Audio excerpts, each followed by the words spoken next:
Good evening everyone, good evening, good evening, good evening। Last class हम लोग psychometry पढ़ रहे थे। लास्ट क्लास हम लोग साइकोमेट्री देख रहे थे, स्टार्ट कर चुके थे। एक बार ग्रुप में मैसेज कर दीजिए कि स्टार्ट हो चुका है क्लास। एक बार ग्रुप में मैसेज कर दीजिए कि क्लास स्टार्ट हो चुका है।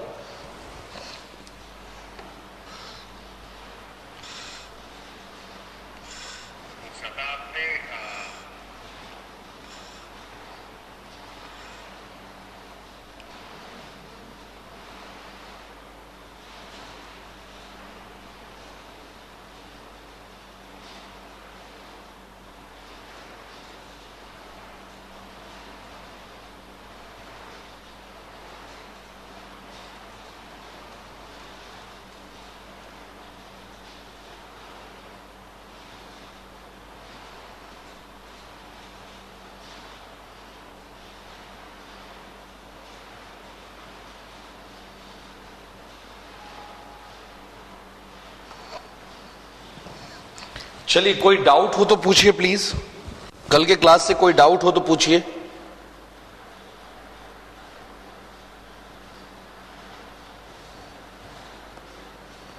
जल्दी।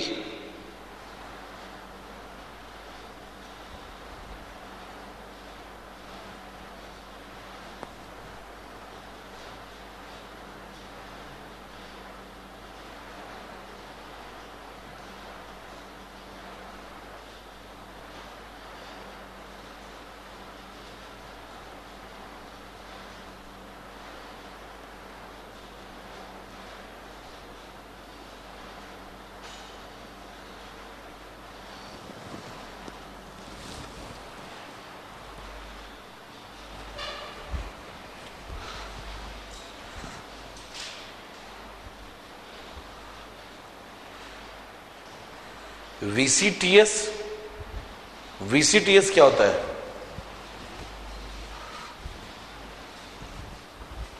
वीसीटीएस कोई साइकिल नहीं है, कुछ और टर्म होगा जो कि कुछ और लिखना चाह रहा होगा। चलिए देखिए ध्यान से,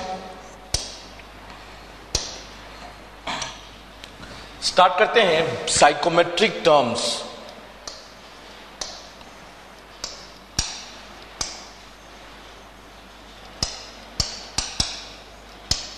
साइकोमेट्रिक टर्म्स, साइकोमेट्रिक टर्म्स की बात कर रहे हैं। बिल्कुल आराम से देखिएगा, साइकोमेट्रिक टर्म्स की बात करने जा रहे हैं आपके साथ में। We are talking about psychometric terms, ठीक है।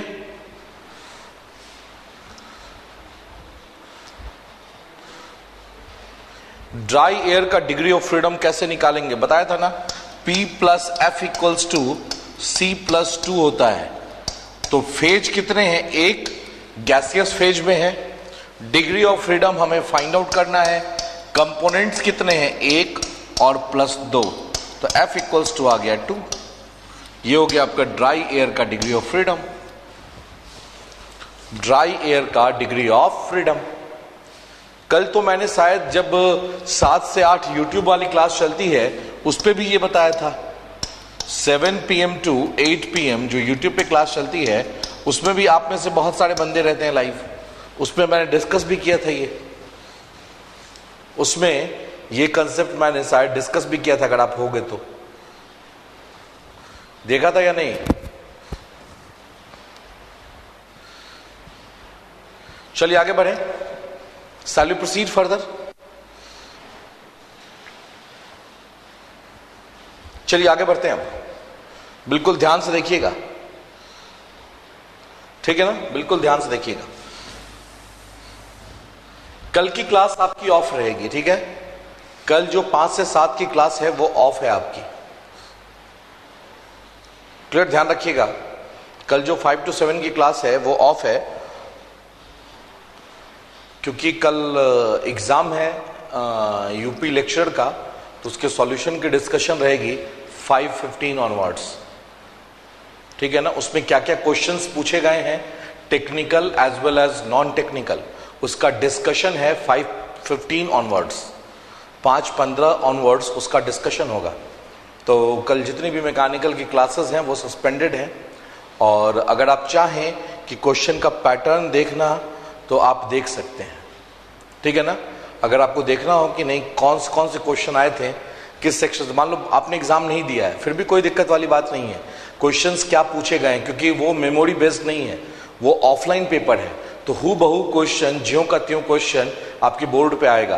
तो ये देखने को आपको मिल सकता है कि थर्मल से कौन कौन से क्वेश्चन आए थे, एफएम से कौन कौन से क्वेश्चन आए थे, सॉम के कितने क्वेश्चंस थे, तो ये सब आप देख सकते हैं। तो 5:15 onwards technical plus non technical दोनों का ही डिस्कशन स्टार्ट होगा, ठीक है ना, दोनों का ही डिस्कशन स्टार्ट हो जाएगा। क्लियर? चलिए देखिए ध्यान से। तो अब हम बात कर रहे हैं यहां पे साइकोमेट्रिक टर्म्स की बात कर रहे हैं, बिल्कुल आराम से देखिएगा, साइकोमेट्रिक टर्म्स की बात कर रहे हैं। तो साइकोमेट्रिक टर्म्स में सबसे पहला टर्म हम देख रहे हैं स्पेसिफिक ह्यूमिडिटी।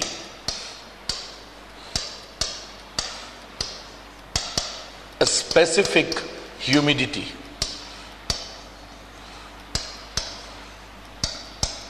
स्पेसिफिक ह्यूमिडिटी और ह्यूमिडिटी रेशियो, ह्यूमिडिटी रेशियो ये क्या होता है जानिए। पहले ये बताता है क्या कि ड्राई एयर में कितना वाटर वेपर प्रेजेंट है। अभी अगर कोई पूछे कि आपके कमरे में जो एयर है उस एयर में कितना वाटर वेपर है, ये बताने का काम स्पेसिफिक ह्यूमिडिटी या ह्यूमिडिटी रेशियो का होता है। समझ में आया बात? समझते चलिए, टर्म समझिए कि टर्म है क्या। हमने कहा कि आपके कमरे में एयर है, तो उस एयर में कुछ ह्यूमिडिटी है, तो उस एयर में कितनी ह्यूमिडिटी है ये बताने का काम स्पेसिफिक ह्यूमिडिटी या ह्यूमिडिटी रेशियो का होता है। तो लिखेंगे एक लाइन, पहले एक लाइन लिखेंगे, it is defined as, it is defined as, it is defined as ratio of, it is defined as ratio of, it is defined as ratio of mass of water vapor, it is defined as ratio of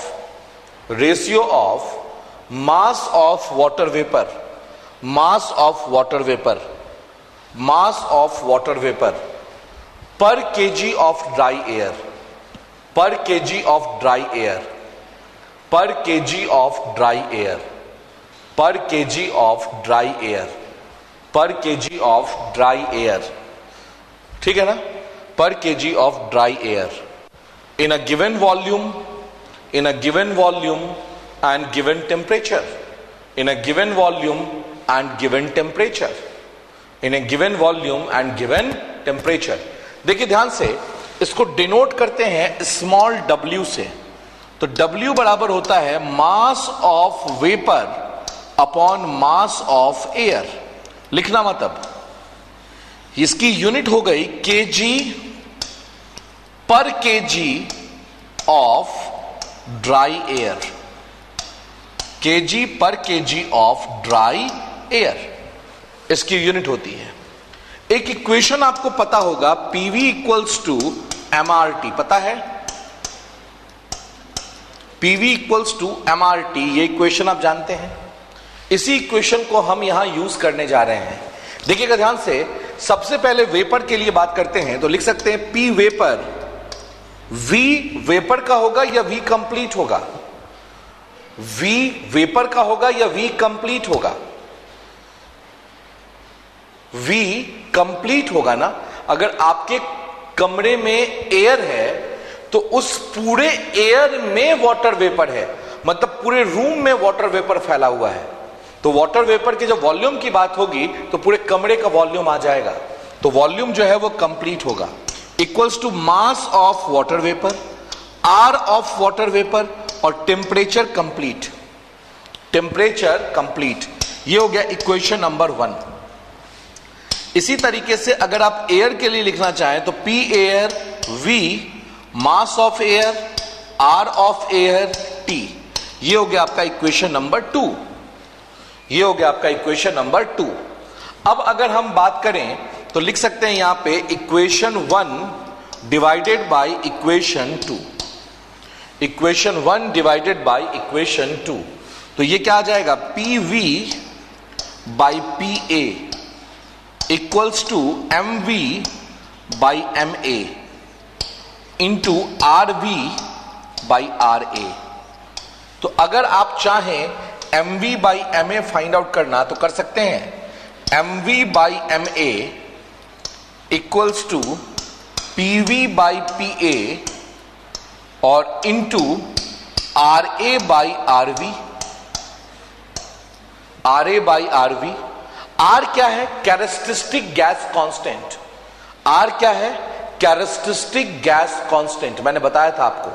तो क्या हम यहां पे ऐसे लिख सकते हैं, PV by P A और आर ए की जगह पे R bar by M, molecular weight of air कितना होगा 29, और by R bar by 18 vapour.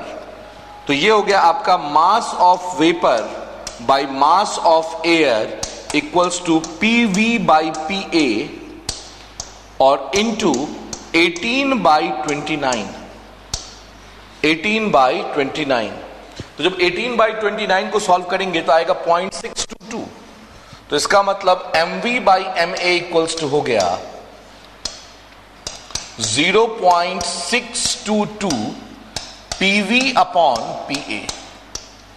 अब बात करते हैं from Dalton's law, Dalton's law P A plus P V equals to P.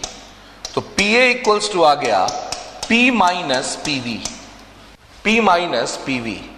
तो this implies W equals to हो गया M V upon M A और इक्वल्स टू हो गया 0.622 P V upon P minus P V, P minus P V. ये हो गया आपका स्पेसिफिक वेट, स्पेसिफिक ह्यूमिडिटी या ह्यूमिडिटी रेशियो, स्पेसिफिक ह्यूमिडिटी या ह्यूमिडिटी रेशियो। समझ में आया बात? कॉपी कीजिए, कोई डाउट हो तो पूछिए।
हो गया?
कंप्लीट हो जाए तो बताइएगा प्लीज, बैठे मत रह जाइएगा।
चलिए आगे बढ़े,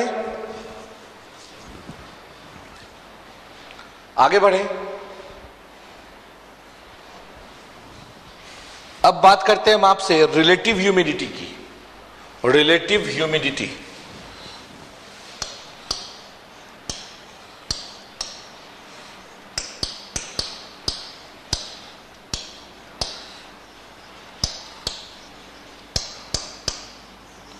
रिलेटिव ह्यूमिडिटी, इसे फाई से डिनोट करते हैं, फाई से डिनोट करते हैं।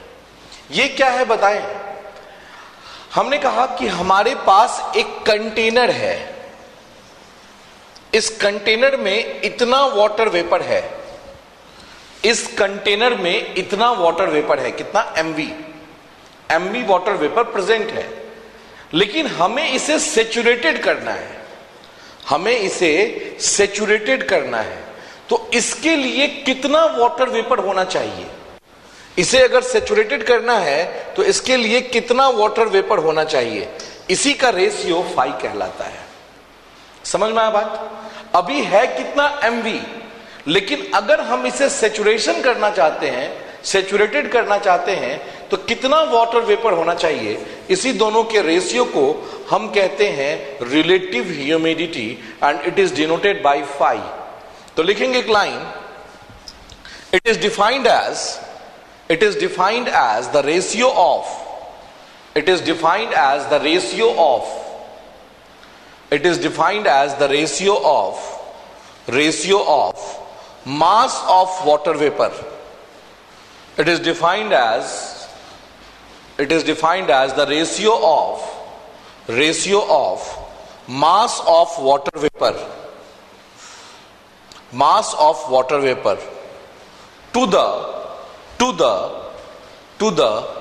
mass of water vapor under, to the mass of water vapor under, to the mass of water vapor under saturated condition, to the mass of water vapor, to the mass of water vapor under saturated condition in a given volume and temperature, in a given volume and temperature, in a given volume and temperature, in a given volume and temperature. ठीक है। अगर हम phi की बात करते हैं तो phi equals to होता है mv upon mvs, mv upon mvs। अब देखो ध्यान से, फिर से लगाते हैं इसके लिए pv equals to mrt, pv equals to mrt हम इसके लिए अप्लाई करते हैं। तो जैसे ही अप्लाई करेंगे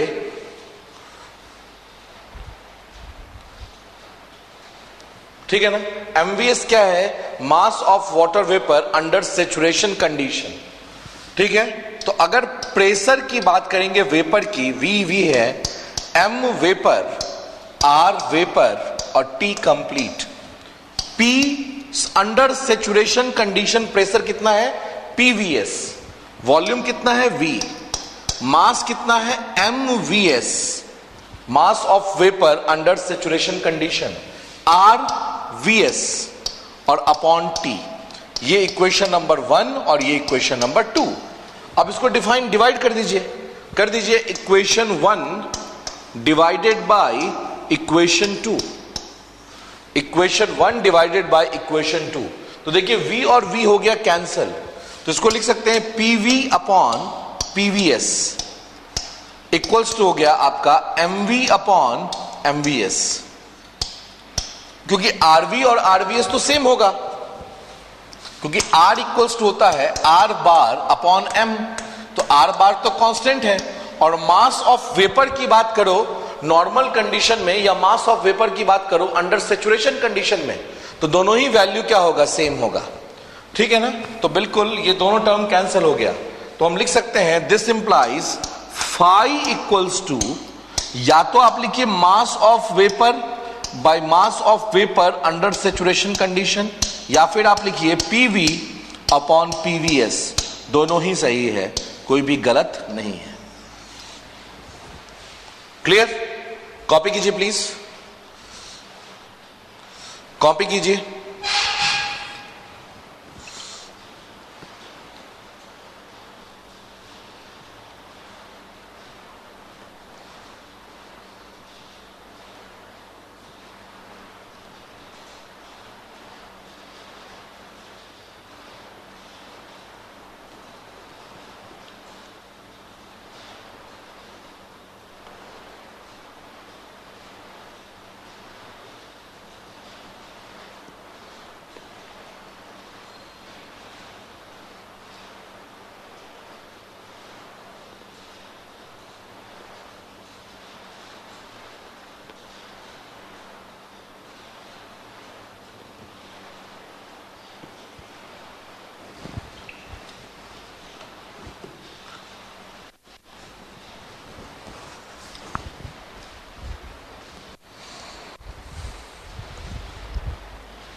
चलिए अब देखिए ध्यान से,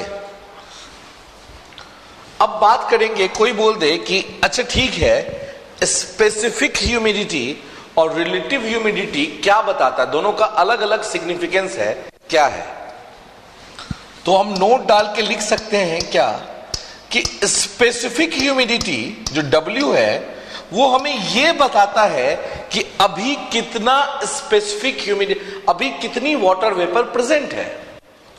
W जो है वो क्वांटिटी है जो हमें यह बताता है कि कितनी ह्यूमिडिटी प्रेजेंट है। समझ में आया बात यहां तक?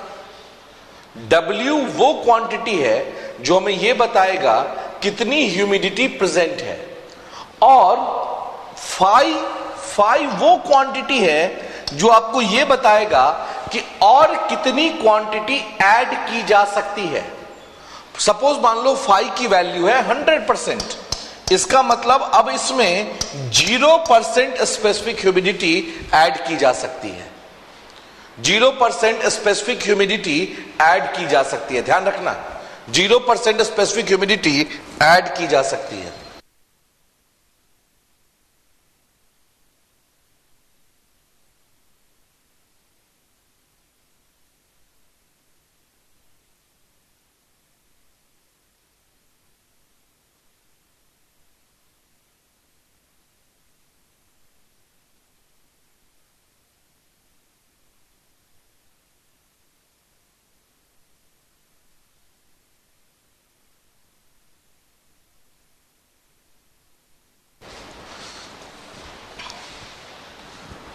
ठीक है, तो लिखेंगे एक लाइन पहले नोट डाल के, relative humidity indicates relative humidity indicates indirectly, relative humidity indicates indirectly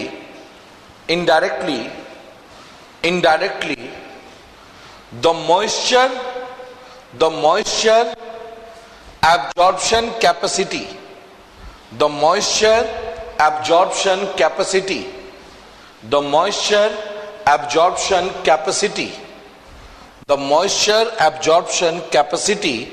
of present air, moisture absorption capacity of present air,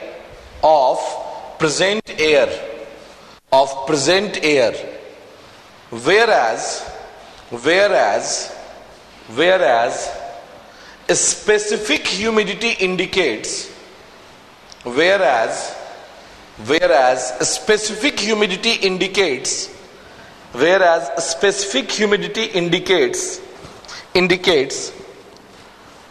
actual amount of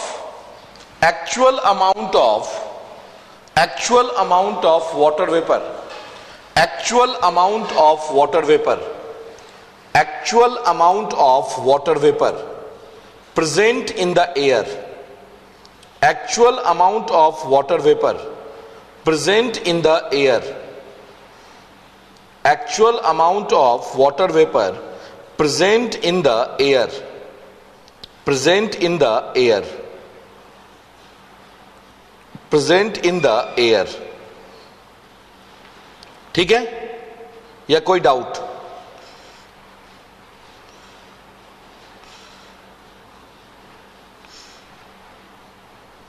ठीक है या कोई कंफ्यूजन? जल्दी बताइए।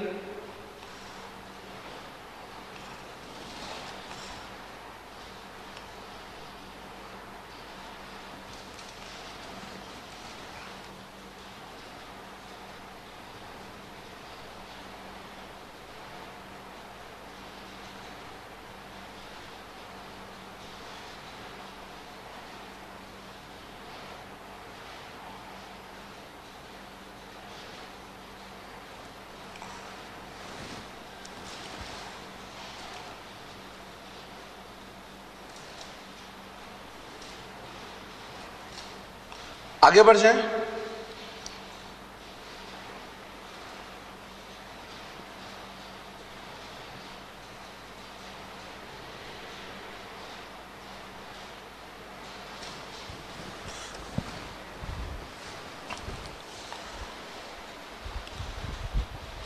अब देखिए ध्यान से, अब हम लोग बात कर रहे हैं dry bulb temperature, wet bulb temperature and dew point temperature की, डीबीटी, डब्ल्यूबीटी एंड डीपीटी की। ठीक है ना? Dry bulb temperature, wet bulb temperature and dew point temperature, इन तीनों की बात करते हैं। इन तीनों को जब साथ पढ़ेंगे तब पता चलेगा कि तीनों है क्या। ठीक है? तो सबसे पहले पढ़ रहे हैं हम dry bulb temperature. Dry bulb temperature पहले समझ लो, लिखने वाला काम तो हम बाद में भी कर लेंगे। ड्राई बल्ब टेम्परेचर क्या है? हमारे पास एक थर्मोमीटर है, हमारे पास एक थर्मोमीटर है। ठीक है ना? हमारे पास एक थर्मोमीटर है, इससे हम किसी एयर का टेम्परेचर मेजर कर रहे हैं। ज्यादा दिमाग पे जोर नहीं डालना है, जितना बता रहे हैं उतना ही समझना है।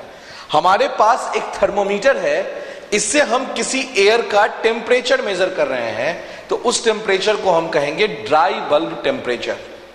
That temperature is named as DBT, dry bulb temperature. समझ में आ गया बात? मतलब नॉर्मल टेम्परेचर है। अगर यूं कहें कि क्या है, तो एक नॉर्मल टेम्परेचर है। नॉर्मल सा थर्मोमीटर उठाएं, कभी भी किसी भी टाइम टेम्परेचर मेजर कर लिए, so that is known as dry bulb temperature. ठीक है? अब यहां पे है wet bulb temperature. Wet bulb temperature की बात करते हैं। ठीक है ना? तो ये है थर्मोमीटर, इसे कहते हैं थर्मोमीटर का बल्ब। तो इस बल्ब को क्या करते हैं, वेटेड क्लॉथ से या एक कॉटन भिगो के इसके चारों तरफ लपेट देते हैं, कॉटन भिगो के इसके चारों तरफ लपेट देते हैं, समझना पहले। और अब हम क्या करते हैं, टेम्परेचर मेजर करते हैं उसी एयर का, जिस एयर का अभी पहले मेजर कर रहे थे, उसी एयर का हम टेम्परेचर मेजर कर रहे हैं। तो उसे कहते हैं हम वेट बल्ब टेम्परेचर। जब थर्मोमीटर का जो बल्ब है, पॉइंट है, उसको हम गीले कपड़े से लपेट देंगे और इसके बाद अगर टेम्परेचर मेजर करेंगे तो उसे हम कहेंगे वेट बल्ब टेम्परेचर। यहां तक समझ में आया बात? क्यों करेंगे ये बात की बात है, पहले क्या होता है ये समझ गए। चलिए, तो दोनों में ज्यादा कौन होगा, ड्राई बल्ब टेम्परेचर या वेट बल्ब टेम्परेचर? एक नॉर्मल कंडीशन की बात कर रहे हैं, दोनों में ज्यादा कौन होगा, ड्राई बल्ब टेम्परेचर। बिल्कुल सही, दोनों में ज्यादा होगा ड्राई बल्ब टेम्परेचर फिर वेट बल्ब टेम्परेचर। अब अगला क्वेश्चन उठा कि सर ऐसा करते क्यों हैं, वेटेड क्लॉथ क्यों लपेटते हैं चारों तरफ? क्योंकि जब वेटेड क्लॉथ लपेटते हैं और हम एयर का टेम्परेचर मेजर करते हैं तो वेटेड क्लॉथ में पानी के अंश हैं, वेटेड क्लॉथ में गीला कपड़ा जो है उसमें पानी के अंश हैं। अब क्या करेगा, जो एयर है वो पानी को ऑब्जर्व करते चला जाएगा, पानी को ऑब्जर्व करते चला जाएगा। तो यह पता चलता है कि वाटर कितना ऑब्जर्व किया जा सकता है, क्योंकि यहीं पे एक टर्म हम डिफाइन करते हैं, wet bulb depression, wet bulb depression, wet bulb depression एक टर्म डिफाइन करते हैं, ठीक है ना। WBD ये होता है आपका DBT माइनस WBT। ये बताएगा कि कितने हद तक कूल किया जा सकता है एयर को, ठीक है ना, कितने टाइम कितने हद तक कूल किया जा सकता है, किस लेवल तक हम इसको और डाउन कर सकते हैं, इस कारण से इसको मेजर करते हैं। और एक होता है ड्यू पॉइंट टेम्परेचर। हमारे पास एक थर्मोमीटर है, हमने उसको उठाया और एयर का टेम्परेचर मेजर करना स्टार्ट किया, लेकिन जिस टाइम में हम टेम्परेचर मेजर करना स्टार्ट किए उस टाइम में हुआ क्या कि एयर के पास में जो मॉइस्चर्स प्रेजेंट थे वो कंडेंस होना शुरू कर दिया था। जिस टाइम में हमने थर्मोमीटर लगाया उस टाइम में एयर के जो मॉइस्चर थे वो कंडेंस हो रहे थे। तो उस टाइम में जो टेम्परेचर आएगा कंडेंसेशन के टाइम में, उसे हम कहते हैं ड्यू पॉइंट टेम्परेचर। तो सबसे कम टेम्परेचर होता है ड्यू पॉइंट, उसके बाद होता है वेट बल्ब और सबसे ज्यादा होता है ड्राई बल्ब। फिर से एक बार, normal thermometer normal temperature, dry bulb temperature. Normal thermometer हमने इसके जो बल्ब है उसको गीले कपड़े से लपेट दिया और अब टेम्परेचर मेजर कर रहे हैं, तो वेट बल्ब टेम्परेचर। एक थर्मोमीटर है जिससे हमने एयर का टेम्परेचर मेजर करना स्टार्ट किया, लेकिन उस टाइम में एयर में प्रेजेंट मॉइस्चर कंडेंस हो रहा था, तो उस टाइम का टेम्परेचर ड्यू पॉइंट टेम्परेचर कहलाएगा, DPT। और बीच में एक टर्म आ गया क्या, वेट बल्ब डिप्रीशन। कोई दिक्कत 1, 2, 3 और 4 टर्म में? जल्दी बताइए, इन चारों टर्म में कोई दिक्कत है, कोई प्रॉब्लम, कोई कष्ट, कोई सस्पिशन? DPT क्या हुआ, WBT से क्या होता है? नहीं, WBT कूलिंग बताता है कि कितना और ह्यूमिडिटी इसमें ऐड किया जा सकता है, इसका टेम्परेचर और कितना डाउन किया जा सकता है। अगर मान लो वेट बल्ब टेम्परेचर कम आ रहा है, ये रिलेशन ज्यादा है, इसका मतलब इसमें और भी मॉइस्चर्स ऐड किए जा सकते हैं, इसमें और भी मॉइस्चर्स ऐड किए जा सकते हैं, ठीक है ना। ये चीज हुआ।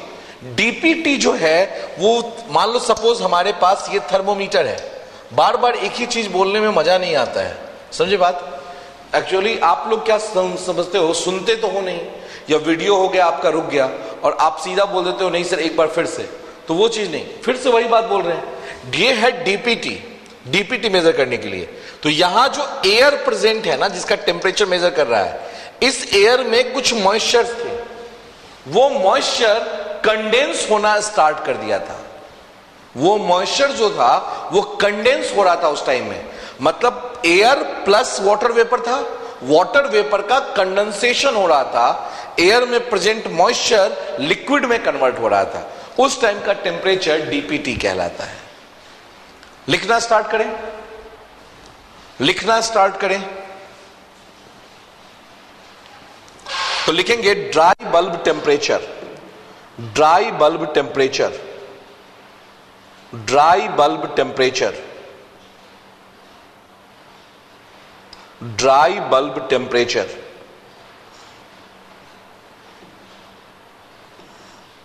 Dry bulb temperature, dry bulb temperature DBT.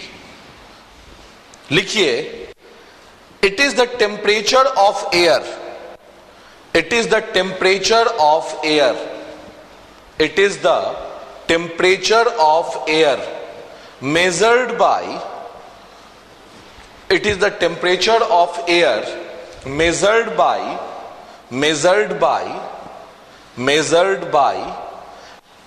an ordinary thermometer, measured by an ordinary thermometer, measured by an ordinary thermometer। एक नॉर्मल थर्मोमीटर से जो टेम्परेचर मेजर करते हैं उसे हम कहते हैं क्या? Dry bulb temperature, DBT. Next, wet bulb temperature, wet bulb temperature, wet bulb temperature WBT,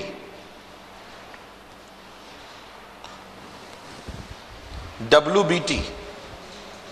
लिखिए, it is the temperature of air, it is the temperature of air, it is the temperature of air measured by, it is the temperature of air measured by a thermometer, it is the temperature of air measured by a thermometer, a thermometer whose bulb are covered with, whose bulb are covered with, whose bulb are covered with, covered with wetted cloth, whose bulb are covered with wetted cloth, wetted cloth, wetted cloth। भीगे हुए कपड़े से उसका bulb लपेटा हुआ होता है। इसी में लिखेंगे next point, WBT is an, WBT is an, WBT is an indication of, indication of, indication of moisture content। WBT is an indication of, WBT is an indication of moisture content, moisture content in air, moisture content in air, moisture content in air। Full stop. Continue रखिए sentence. If the difference between, if the difference between, if the difference between dBT and WBT, if the difference between dBT and WBT is large, if the difference between dBT and WBT is large,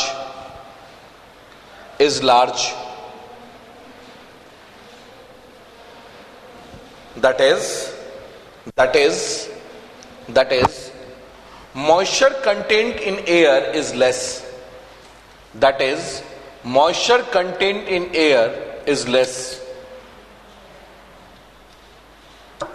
that is moisture content in air is less।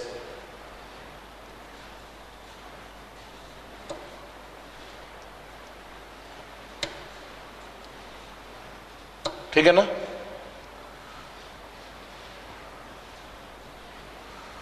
Moisture content is less. अब यहीं पे लिख लीजिए आप, wet bulb depression, wet bulb depression WBT equals to DBT minus WBT। Wet bulb depression, wet bulb depletion, WBD equals to DBT minus WBT. DBT minus WBT.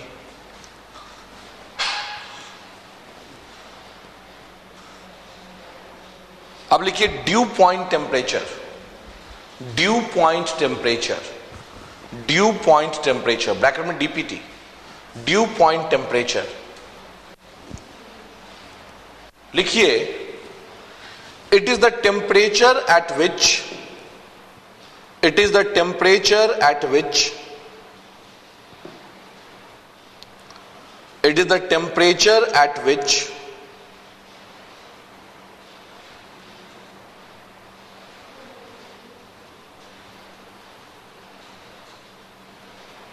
it is the temperature at which water vapor in air, it is the temperature at which water vapor in air, water vapor in air, water vapor in air, water vapor in air starts condensing, starts condensing, starts condensing, or it is the temperature at which, or it is the temperature at which, or it is the temperature at which first droplet of water, first droplet of water, first droplet of water is formed, first droplet of water is formed.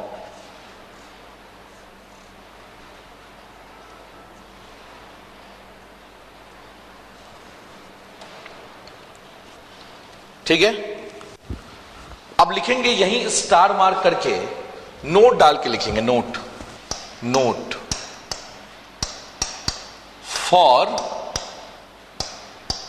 For unsaturated air,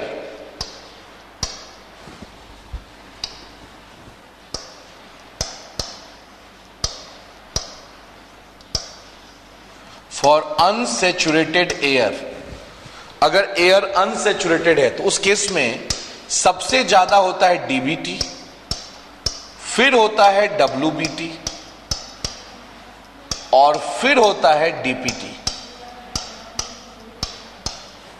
अगर unsaturated air है तो सबसे ज्यादा DBT, फिर WBT और फिर DPT, और अगर सैचुरेटेड एयर है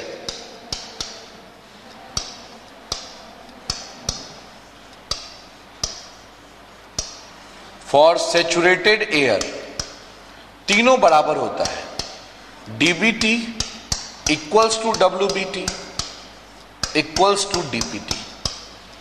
अगर सैचुरेटेड एयर है तो तीनों बराबर होगा, डीबीटी, डब्ल्यूबीटी एंड डीपीटी तीनों इक्वल होगा। ठीक है, कोई दिक्कत, कोई कष्ट, समझ में आ गया बात या नहीं आया?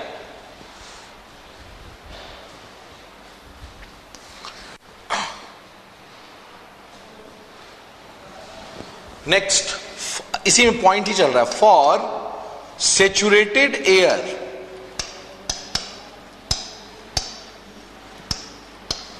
For saturated air phi equals to 100%, for saturated air phi equals to 100%। ठीक है, नेक्स्ट पॉइंट है स्लिंग साइकोमीटर।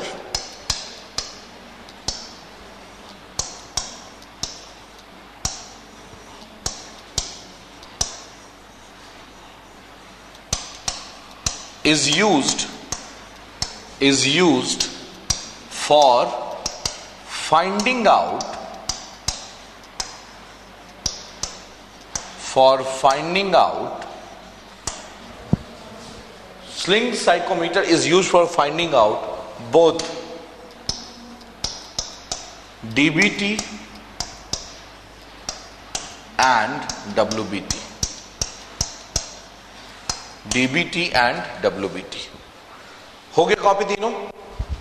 तीनों पॉइंट आपने कॉपी कर लिया?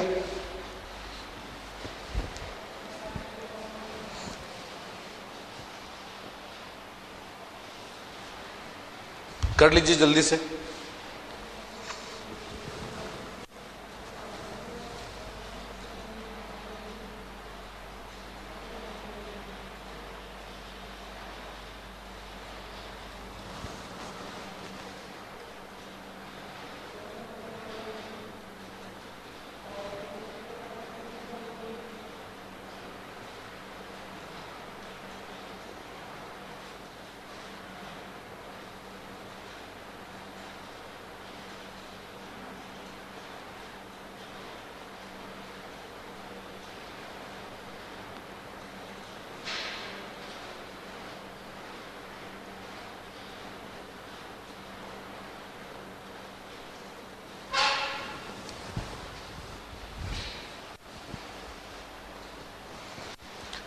डीपीटी को तो किसी से मेजर कर लेंगे जब कंडेंसेशन स्टार्ट होगा तब। डीपीटी जो है वो तो कंडेंसेशन के टाइम का टेम्परेचर है, किसी भी थर्मोमीटर से मेजर करो। मेन तो डीबीटी एंड डब्ल्यूबीटी ही है ना, मेन क्या है आपका डीबीटी एंड डब्ल्यूबीटी, ठीक है, इसी कारण से उसकी बात कर रहे हैं। अब हम बात करते हैं आपसे enthalpy of moist air. Enthalpy of moist air, heading डालिएगा enthalpy of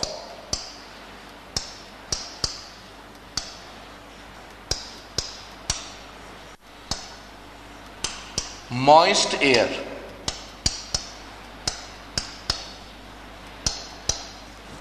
enthalpy of moist air, moist air की एंथैल्पी की बात कर रहे हैं। देखिएगा ध्यान से, अगर हम एंथैल्पी की बात करते हैं एच की, तो एच में क्या होगा, एयर और प्लस वेपर, यही होगा ना। एच में क्या होगा, एंथैल्पी में air and plus water vapour, तो enthalpy of air plus enthalpy of vapour लिख सकते हैं। अच्छा, आपको यह चीज पता है कि H बराबर होता है कैपिटल H अपॉन M। यह चीज मैंने थर्मोडायनेमिक्स में पढ़ाया था। Small h equals to capital H upon M।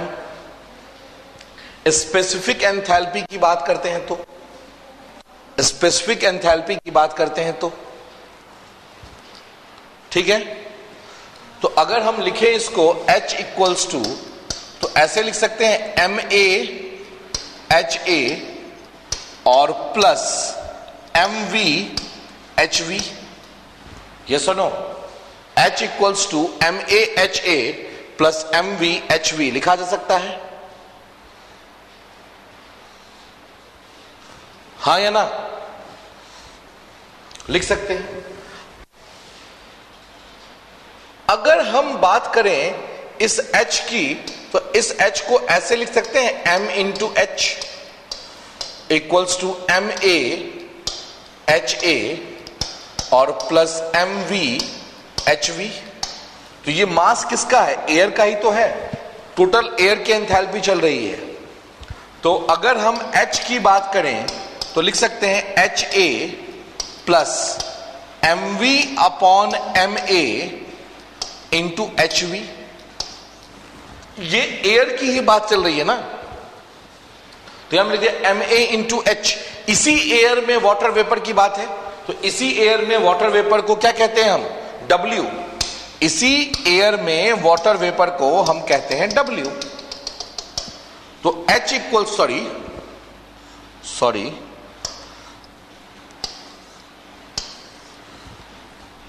ये आपका स्मॉल h है ना, तो स्मॉल h इक्वल्स टू हो गया Ha और plus W into HV।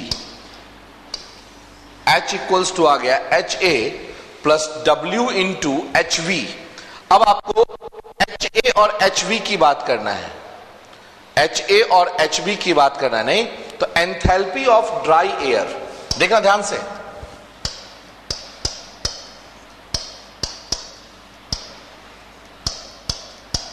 Enthalpy of dry air, dry air की बात कर रहे हैं। तो Ha की बात है, तो Ha को क्या हम CpT लिख सकते हैं, Cp एयर इंटू टी लिख सकते हैं?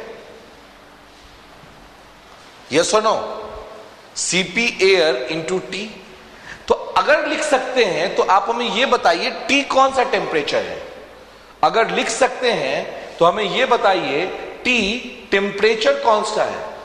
टी टेम्परेचर कौन सा है, जल्दी बताइए। टी कौन सा टेम्परेचर है? टी टेम्परेचर कौन सा है? Here T is DBT, dry bulb temperature. और यहां पे जब भी कैलकुलेशन करेंगे तो केल्विन में नहीं करेंगे, डिग्री सेल्सियस में करेंगे, ठीक है ना। यहां पे जब भी कैलकुलेशन करेंगे तो डिग्री सेल्सियस में करेंगे। आप लोग बता रहे हो टी सेचुरेशन कैसे? ड्राई बल्ब टेम्परेचर की बात कर रहे हैं ना, सेचुरेशन की थोड़ा ना बात कर रहे हैं। अगर हम बात करेंगे एंथैल्पी ऑफ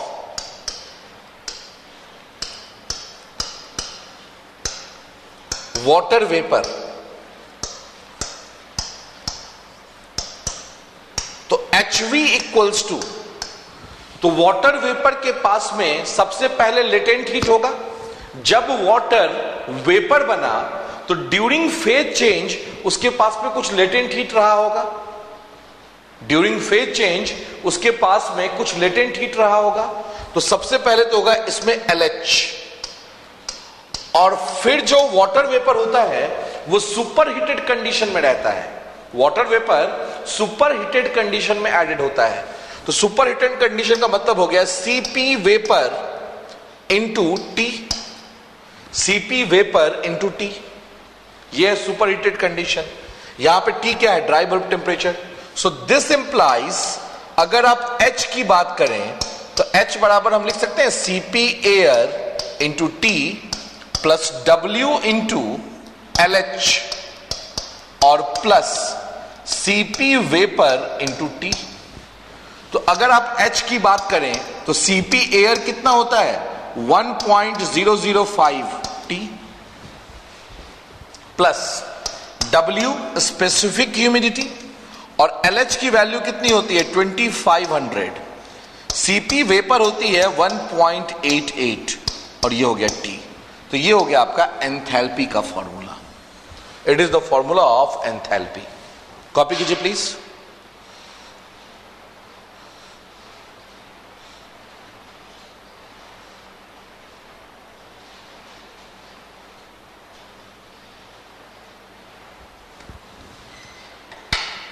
कॉपी कीजिए।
हो गया।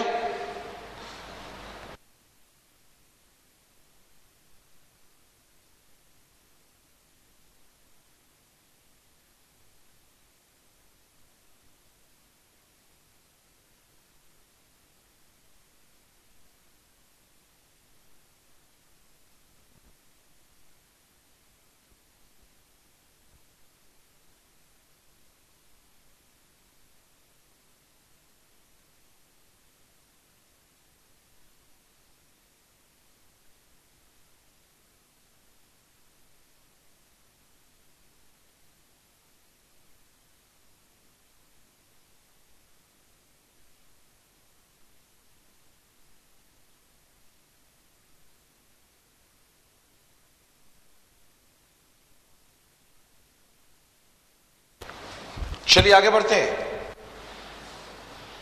अब हम बात करते हैं, इसी में एक टॉपिक और है, डिग्री ऑफ सैचुरेशन। क्या है? Degree of saturation.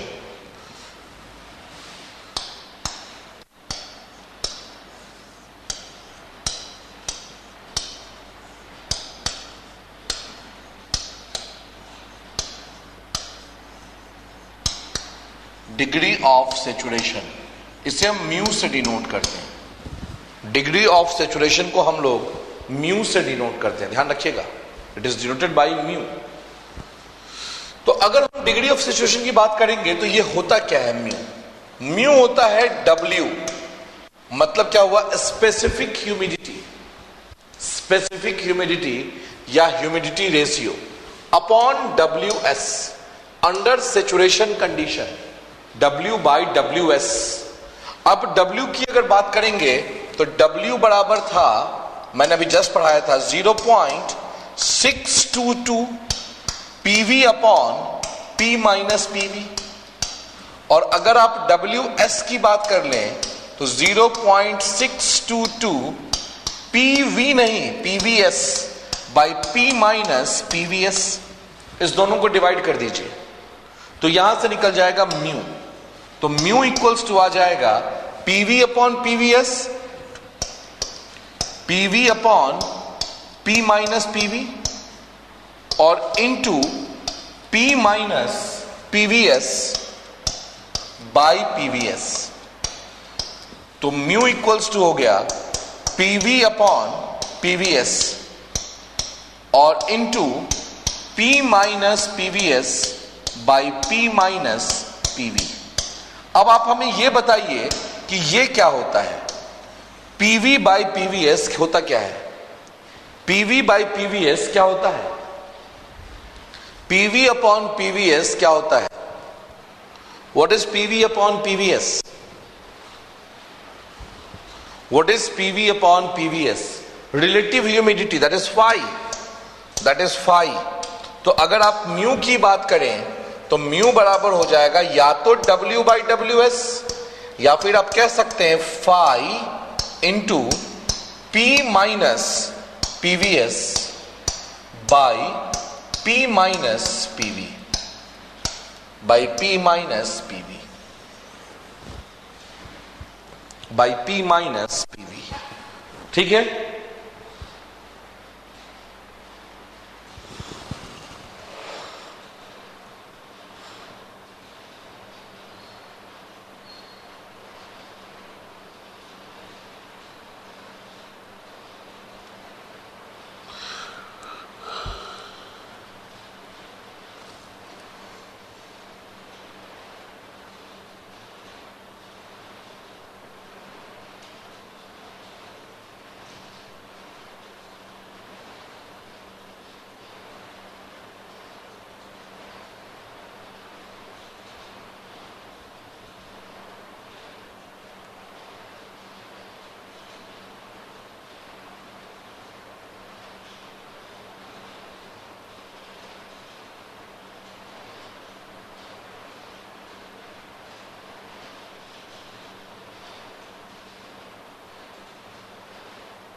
होना चाहिए ना, ऑब्वियस बात है। सेचुरेशन कंडीशन की बात हो रही है, वो जब WS है वो सेचुरेशन कंडीशन की बात चल रही है। सेचुरेशन कंडीशन की ही बात चल रही है।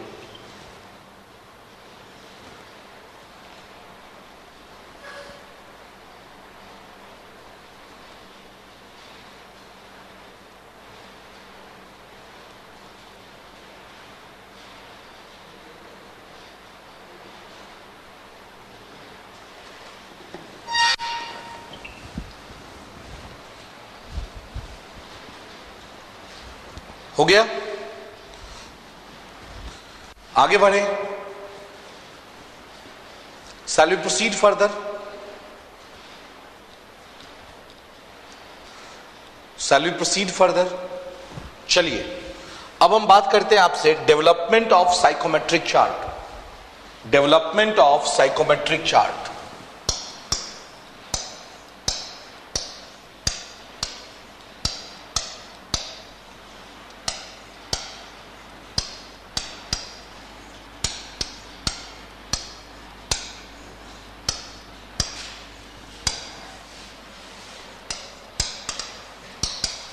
Development of psychometric chart. Clear? Psychometric chart आपने देखा है कभी?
स्टीम टेबल नहीं, स्टीम टेबल की बात नहीं कर रहे हम अभी यहां पे।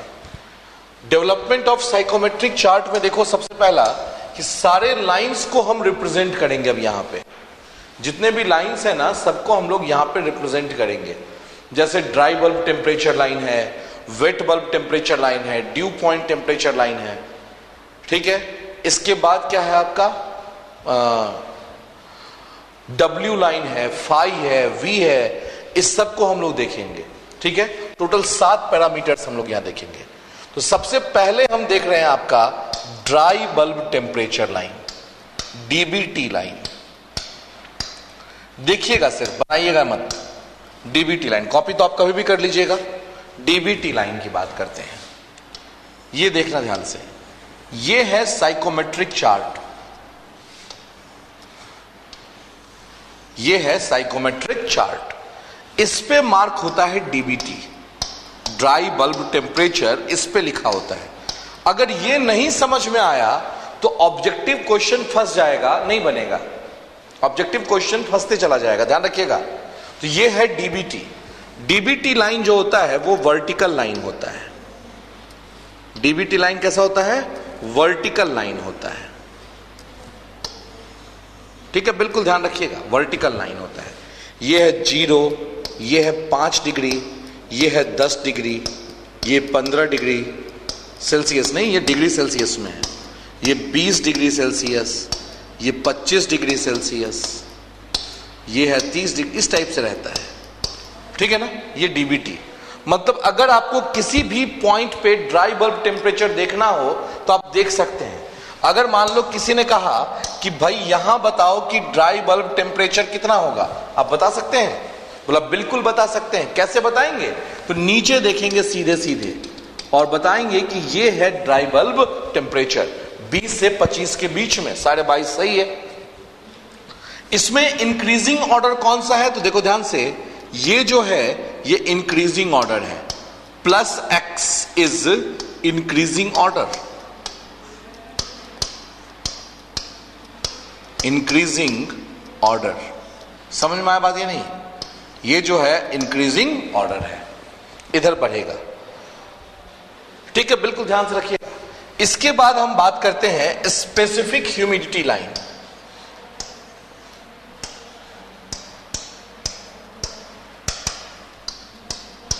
स्पेसिफिक ह्यूमिडिटी,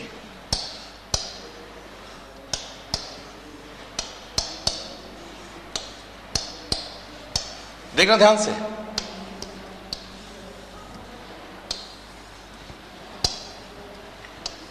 ये है आपका साइकोमेट्रिक चार्ट, ये है W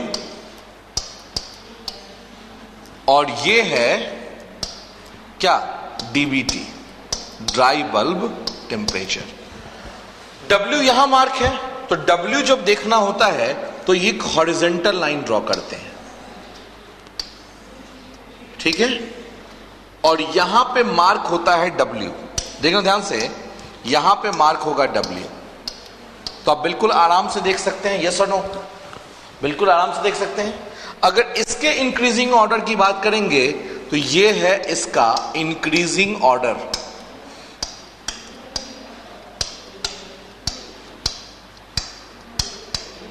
इंक्रीजिंग ऑर्डर, ये इसका इंक्रीजिंग ऑर्डर, इधर इंक्रीज करता है। W का यूनिट जो है वो फिक्स नहीं है, ठीक है, लेकिन मैक्सिमम साइकोमेट्रिक चार्ट इसको ग्राम पर केजी ऑफ ड्राई एयर में देता है, ग्राम पर केजी ऑफ ड्राई एयर में देता है।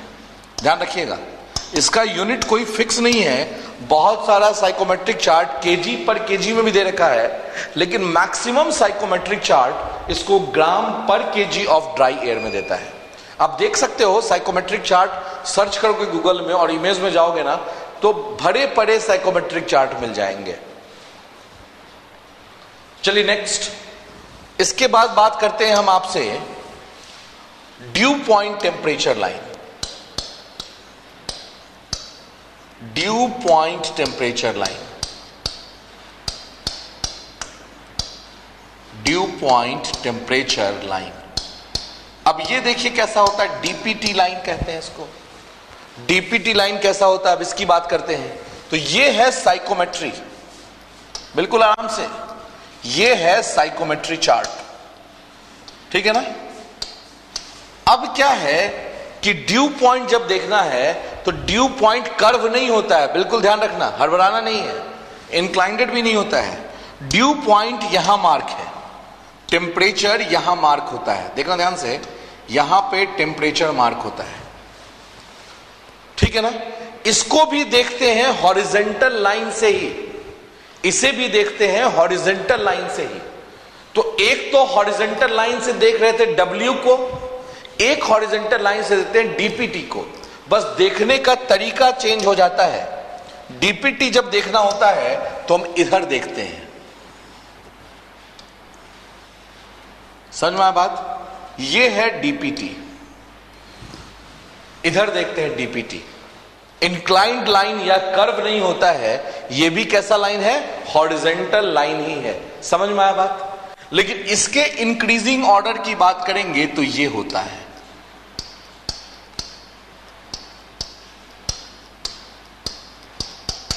इंक्रीजिंग ऑर्डर, ठीक है, ध्यान रखिएगा बिल्कुल। अगर कोई पूछ दे कि इस पॉइंट पे DPT कितना है, तो इस पॉइंट पे DPT अगर पूछेगा तो ऐसे देख लेंगे, इधर ये हो गया DPT, ये हो गया DPT, due point temperature. Clear. चलिए नेक्स्ट, फोर्थ है आपका WBT लाइन। रिलेटिव ह्यूमिडिटी बनाते हैं पहले, नहीं, रिलेटिव ह्यूमिडिटी लाइन।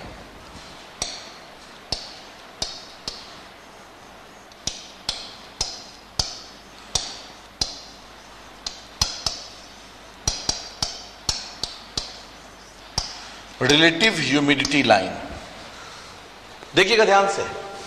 तो ये है आपका साइकोमेट्रिक चार्ट, ये है सेचुरेशन कर्व, ये है सेचुरेशन कर्व, यहां पे ह्यूमिडिटी कितनी है? 100%। ध्यान रखिएगा, यहां पे ह्यूमिडिटी है 100%। अब ये कर्व होता है,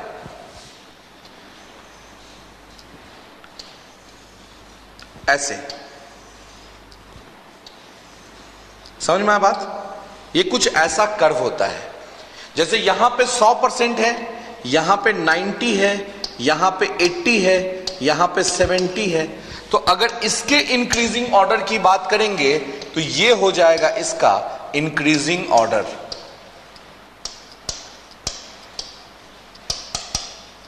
इंक्रीजिंग ऑर्डर,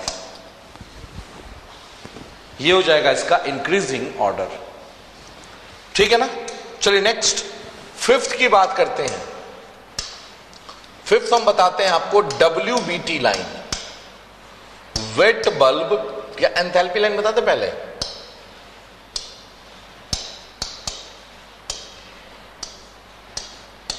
एंथैल्पी लाइन,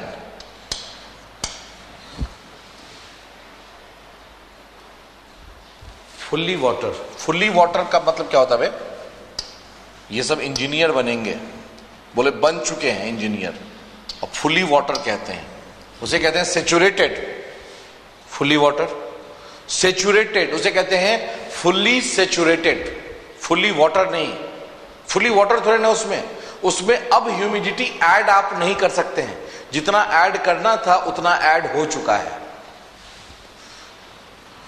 अब देखो यहां पे एंथैल्पी स्केल थोड़ा ऊपर लगा होता है, कुछ साइकोमेट्रिक चार्ट जब खोलोगे ना तो ऐसा लगा रहता है एंथैल्पी स्केल। एंथैल्पी को हम इंक्लाइंडेड लाइन से देखते हैं, ऐसे इस लाइन से देखते हैं एंथैल्पी को। इसको आगे बढ़ा दो, एंथैल्पी बता देगा आपको, नहीं ये होता है। अगर इसके इंक्रीजिंग ऑर्डर की बात करेंगे तो ये है इसका इंक्रीजिंग ऑर्डर।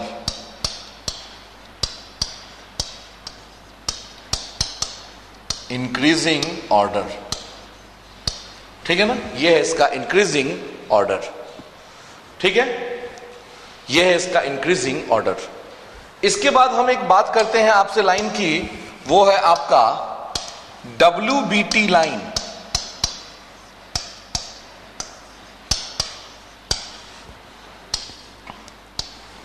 ये है साइकोमेट्री, ठीक है ना?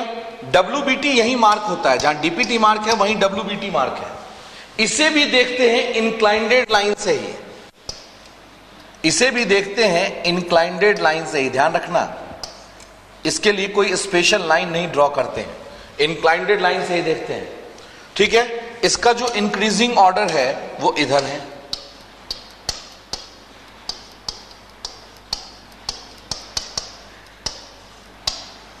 अब आप पूछ सकते हैं सर ये भी इंक्लाइंडेड ये भी इंक्लाइंडेड, तो दोनों के इंक्लिनेशन में कोई अंतर है क्या? बिल्कुल नहीं। बोथ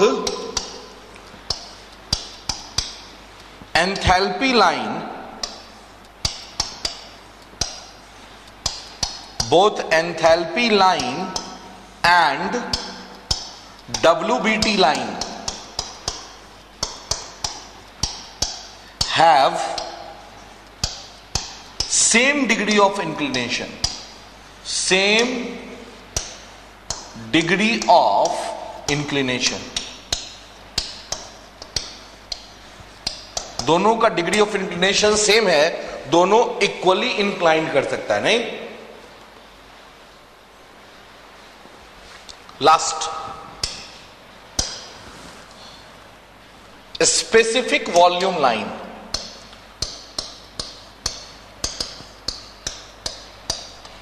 स्पेसिफिक वॉल्यूम लाइन, यह भी इंक्लाइंडेड लाइन है।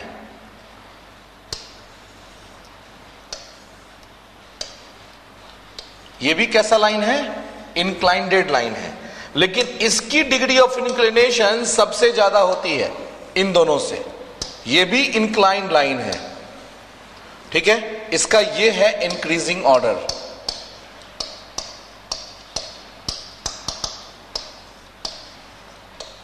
हाईएस्ट डिग्री ऑफ इंक्लिनेशन,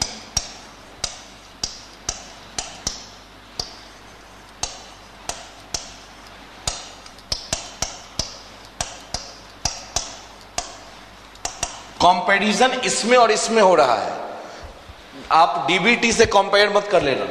तो ये बन गया आपका साइकोमेट्रिक चार्ट। इन सबको एक साथ ड्रॉ कर देंगे, इन सबको अगर एक साथ ड्रॉ कर देंगे तो वो हो जाएगा आपका साइकोमेट्रिक चार्ट। क्लियर? तो कॉपी कीजिए पहले, फिर आगे बढ़ते हैं। कॉपी कीजिए फिर आगे बढ़ते हैं।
हो गया? कंप्लीटेड और नॉट? ये कंप्लीट हो गया।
हो गया कॉपी? कॉपी हो गया?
चलिए ठीक है, तो यहां तक आपका हो चुका है। अब ये पढ़ लीजिएगा आप, ठीक है ना? अगर इसको बहुत अच्छे से रिवाइज करके आपको आना है, कारण क्या है कि इसी पे बेस्ड एनालिसिस कल होगा। अगर आपको ये डायग्राम का ये लाइन नहीं पता है, किधर इंक्रीज कर रहा है किधर डिक्रीज कर रहा है, अगर आपको ये नहीं पता है तो फिर दिक्कत हो जाएगा, ठीक है ना? अगर ये आपको नहीं पता है तो फिर दिक्कत हो जाएगा, फिर ऑब्जेक्टिव संभालना मुश्किल हो जाएगा। तो आज आप रूम पे करोगे क्या? आपके पास आज और कल का टाइम है, ठीक है? इसको रिवाइज करना बहुत अच्छे से, एक एक लाइन 10-10 बार रिवाइज करना है। वर्टिकल लाइन डीबीटी है, हॉरिजॉन्टल लाइन डब्ल्यू है, अगर कर्व की तरफ देखेंगे तो डीपीटी है, इंक्लाइन लाइन डब्ल्यूबीटी और एंथैल्पी है, हाईएस्ट इंक्लिनेशन कौन किधर इंक्रीज कर रहा है। तब कल हम आपको बताएंगे प्रोसेस ऑन साइकोमेट्रिक चार्ट, कल नहीं परसों, ठीक है? तो फिर मिलेंगे आपसे हम कब? परसों। तब तक के लिए थैंक यू, गुड नाइट।